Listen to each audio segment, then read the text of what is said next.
the process of Islamization, and I call upon Dr. Ahmed to give more time in his speech on advancing education in Muslim societies.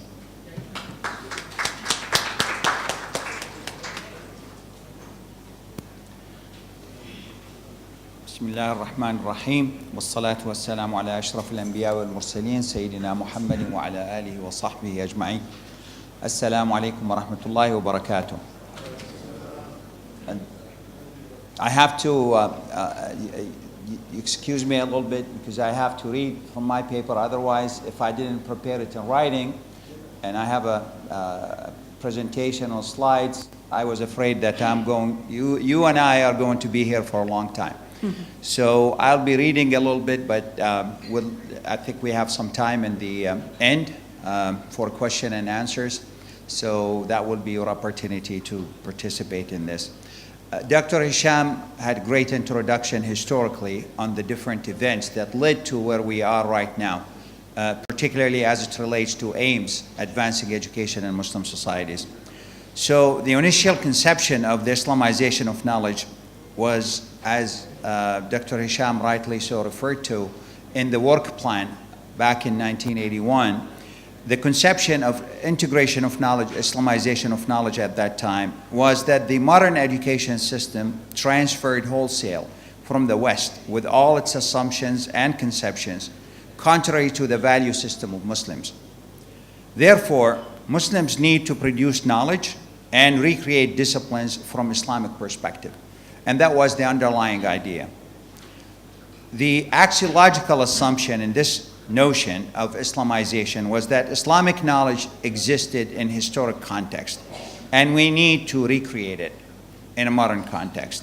And this process was detailed and combining the best from Western academia with the best from Islamic heritage to reproduce disciplines from Islamic perspectives, basically. The ultimate goal of which at that stage was the production of textbooks from Islamic perspective, as Dr. Hisham was referred to. And that was ultimately the objective from that stage in this process of development. The work plan of the 1980s also emphasized the basic axioms of the Islamic worldview.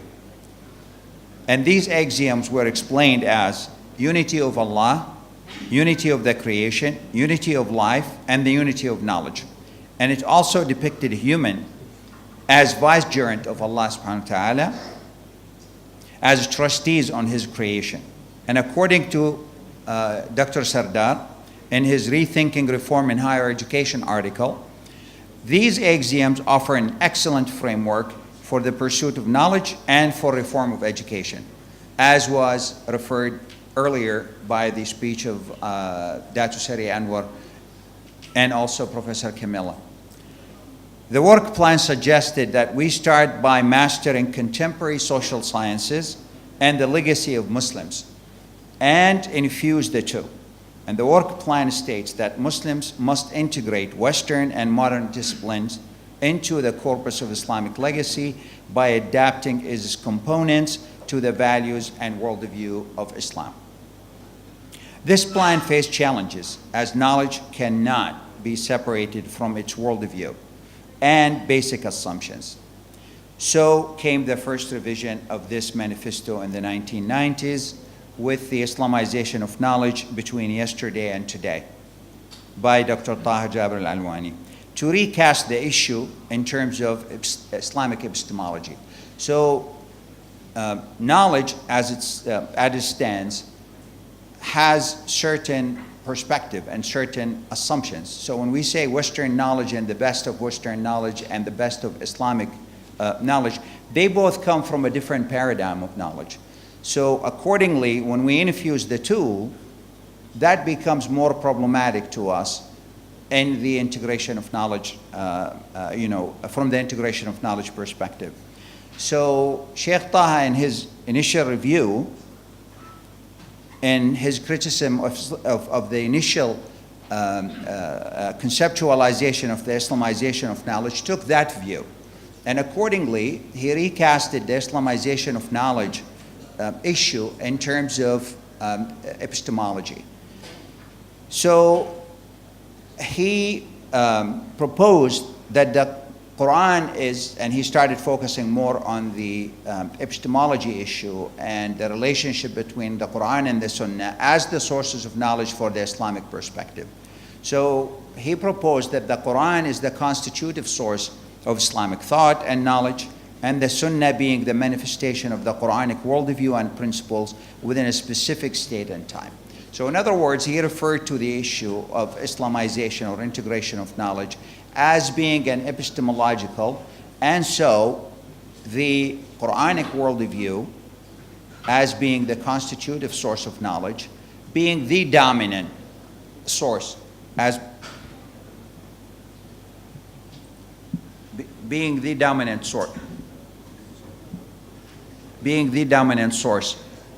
of knowledge that will actually be the measure to restate what knowledge is. So in other words, Western knowledge, or so-called Western knowledge, that has been generated from a Western perspective, not so because it was produced by John and David, but it actually has certain assumptions that are different from the Islamic perspective or the Islamic worldview.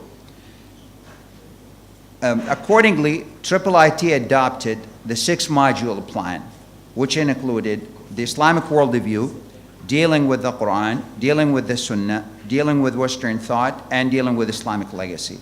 And the higher objective of Islam became the overarching paradigm to create the interface between Quranic principles and reality, maqasid al-sharia. In all of this, we have emphasized products and Islamic thinking and ideals, but much less extent to understand Muslim thinking and the human experience, challenges, and motivations in all of this. From Islamization to Integration article, Dr. Sardar summarized few points as the way forward. So the first one was the need to begin with values, which means we have to reopen the question raised in theology in response to the challenge of rationalism in the history of Islamic thought. And second, we need to produce universal alternative paradigm, which is more inclusive, while it depends on Islamic worldview to articulate it. And the third is that we need to see our history in all sophisticated diversity. In other words, we need to see Muslim civilization as a human experience. And then the fourth point was the need to work on contemporary trends and their future impact on Muslims and the world. Aims advancing education in Muslim societies came to fruition based on these recommendations to a big extent, and the articulation of which in these general principles in an executable plan of action and program at IIIT. All of this, of course, will be are in the context of IIIT and IIIT experience. So, accordingly, advancing education in Muslim societies adopted the universal Quranic values as an interface of the Islamic worldview with reality. And this entry point allows us to explore values in the Quran as the constitutive source of knowledge, and study its recreation in the Prophet's life as a methodology of implementation in a specific time and space. Accordingly, the two pillars of aims, the theoretical framework in the Quranic epistemology and the hermeneutics, and enlivening the Sunnah, or the manifestation of these principles and values in the Prophet's life. So AIM's initiative then, in its theoretical part, looks equally at the manifestation of these values in Muslim legacy and practice, and also within Western thought and practice. And these two constitute the other two pillars of AIM's, theoretical framework and that the interface with Western thought and engaging Muslim legacy. AIMS is embedded in human development paradigm. So in other words, we needed a paradigm that is going to be more integrative of Islamic legacy and the Western thought. And that's when we talk about integration, but what are the bases of this integration? And then becomes the question. And what we've adopted here is only one outlook, and that could actually be explored further. But the outlook that we have adopted as an entry, position to this dilemma, basically is the values, universal Quranic values. And they're universal in the sense that they have been explored in their manifestations in practice and thought in Western thought, and also in the Islamic history and Islamic legacy, and how that came about. So the other point that I want to make as far as AIMS is concerned is that it's also embedded in the human development paradigm. In other words, it deals with Muslims instead of only Islamic thought in theory. So the emphasis here is not so much on product as it was in the original work plan and textbooks, but also on the human beings and the individuals in social order. So AIMS adopted another part of the research program, which is empirical. So we launched an empirical research project to measure the manifestation of these Quranic values within the process of education. And we looked at educational systems, we looked at policy, curriculum, pedagogy, governance and assessment and evaluation, as well as within the learners themselves and the systems of education. So AIMS uses education and learning in a broader sense, where learning is a lifelong journey, as was rightly pointed out by Professor Camilla, not confined to age, stage, or systems. So AIMS provide an empirically tested universal value system which could serve Muslim societies as well as other. Education reform obviously is not a panacea. So when we talk about education reform, it doesn't mean that it will resolve all of our problems, nor will it work unless developed in tandem with policy and governance at a highest level. So new reform initiatives also have to consider other initiatives that have already been implemented throughout the Muslim world. However, reform efforts that do not take into consideration the local norms, culture, belief systems, and realign all of this is ill-conceived. Accordingly, IIIT project of reform of education, namely Advancing Education in Muslim Societies, is an educational research and reform initiative which starts with the premise that the purpose of education is not only utilitarian, as was pointed out this morning by Dr. Sari Anwar and Professor Camilla, but transformative and developmental in nature. This means understanding of educational equity in terms of input, students' enrollment and access, or output, student graduation rate, has to go along with the quality of curricula, pedagogy, governance, policy and assessment and evaluation. It requires expanding the narrow focus of education on employment and market skills to incorporate a holistic growth trajectory which emphasizes cultivating the young mind's moral and ethical development and their sense of broader social good as means to strengthen social capital and communities. AIMS, the project's basic tenet, is its strong emphasis on research and evidence-based data and to assess individuals to live meaningful life to reach their full potential. So it takes research-based approach to invest in Muslim societies, which focus on the developmental approach suggested that our growth and development as humans who are innately social and enhanced and hindered by life circumstances such as poverty, wars, as well as political and social pressures. Furthermore, the belief in people and their ability and motivation to transform, even when they lack the resources, is at the heart of this approach. Accordingly, faith, religious beliefs, and morals play an important role in grounding people in values that are universal and aims for the goodness of self and others. It hopes to offer alternative educational recommendation and models using field research. The There are ample studies with accumulated knowledge and programs on education for employment and citizenship. But there is a scarcity of research on the socio-emotional and developmental approach, particularly in Muslim societies. Learning to be is what's intended with this research-based initiative. The first empirical study in AIM's research agenda is Mapping the Terrain, and that project specifically investigates status of education in 16 Muslim societies from the perspective of the universal Quranic values and the socio-emotional aspects of learning and teaching. The study attempts to achieve the initial goal of providing baseline on the current state of education in Muslim societies to guide further in-depth studies utilizing this project's database. Furthermore, it would provide evidence-based policy recommendations to advancing education based on real-time data, policy governance, curricula, pedagogy, and assessment and evaluation.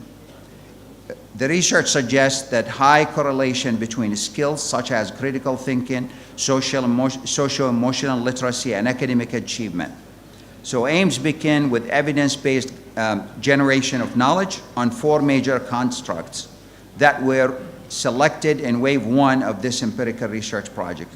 Those constructs, namely empathy, forgiveness, moral reasoning, and community mindedness, and they were selected and found essential to many other important values of learning and success in life, with ultimate objective of well-being. So well-being is the ultimate objective of our education reform effort or program. It's transformative in nature, with ultimate goal of well-being, does not happen in a vacuum, but goes through a process that heavily relies on a human capacity to move from egocentric worldview to a holistic Tawheedi worldview. I don't want to take too much of your time, but AIM's research framework will have 4 units to disseminate its findings. So the first one would be in terms of publication and translation, and Dr. Anas will talk about this in the context of IIIT. We have also a teaching arm for this to basically involve training the next generation of researchers and to embed the AIMS approach into major academic institution as an academic and intellectual discourse. And we also do policy recommendations based on the empirical research that's provided by this research project. And we are building a consulting arm in case that these programs get more comprehensive to a point where could be implemented in other universities and possibly educational systems. So I wrap up, but just to kind of to circle back to what we started with, the AIMS project, as Dr. Hisham was pointing out to it, the historic advancement of it. It's an initiative within IIIT. The core and the essence of it philosophically is the concepts of integration of knowledge.